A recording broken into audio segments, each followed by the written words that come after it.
Tahukah teman-teman, tokoh dongeng asli Indonesia yang bernama Si Kabayan? Kabayan adalah tokoh dongeng yang sering sekali kita dengar namanya. Ia adalah tokoh fiktif atau tidak nyata. Cerita dongeng Si Kabayan berasal dari suku Sunda yang banyak mendiami Jawa Barat. Si Kabayan sangat terkenal dengan kecerdikannya. Sama seperti Si Kancil dan Abu Nawas, yang suka mengelabui musuh atau orang di sekitarnya.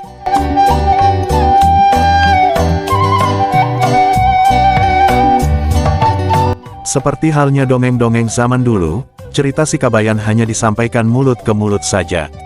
Oleh sebab itu, tidak ada yang tahu pasti siapa yang menciptakan dongeng Si Kabayan.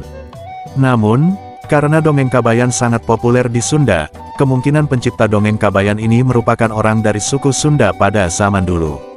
Bagi orang Sunda, nama Kabayan sudah akrab di telinga. Selain dari buku-buku pelajaran sekolah, cerita lucu Kabayan sering dikisahkan para orang tua.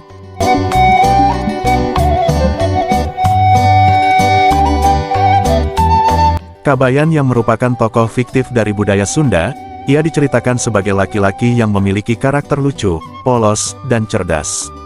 Cerita Kabayan menggambarkan keseharian orang Sunda, contohnya seperti bagaimana menggembala kambing dan mengelola sawah.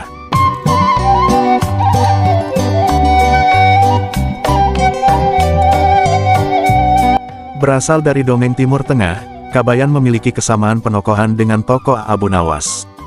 Tahukah teman-teman, dulu banyak sekali pedagang Timur Tengah, seperti Persia dan Arab yang masuk ke wilayah Indonesia yang masih berbentuk Nusantara. Para pedagang tidak hanya menjual dan membeli barang, tapi interaksi pada pedagang dan penduduk Nusantara zaman itu juga berupa pertukaran budaya. Pedagang Timur Tengah menceritakan banyak kisah 1001 malam, salah satunya cerita Abu Nawas.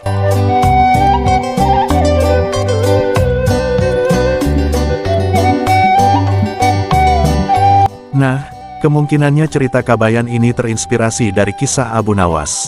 Bedanya, dongeng Si Kabayan ini disesuaikan dengan adat istiadat dan budaya suku Sunda yang asli. Ternyata, masyarakat Sunda saat itu sangat suka dongeng Kabayan.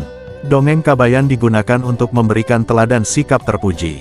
Hal ini terlihat dari banyak dongeng-dongeng Kabayan yang mengandung pesan moral yang baik. Kisah Si Kabayan juga ditulis dengan jenaka, sehingga bisa menghibur dan menjadi kesukaan banyak orang. Selain itu, dongeng Kabayan juga dijadikan media penyebaran agama dan kritik sosial terhadap masyarakat. Sayangnya, belum jelas siapa pencipta karakter Kabayan untuk yang pertama kali. Nah, itulah perkenalan singkat dengan Si Kabayan. Ia dikenal sebagai salah satu tokoh paling cerdik dari dongeng Indonesia.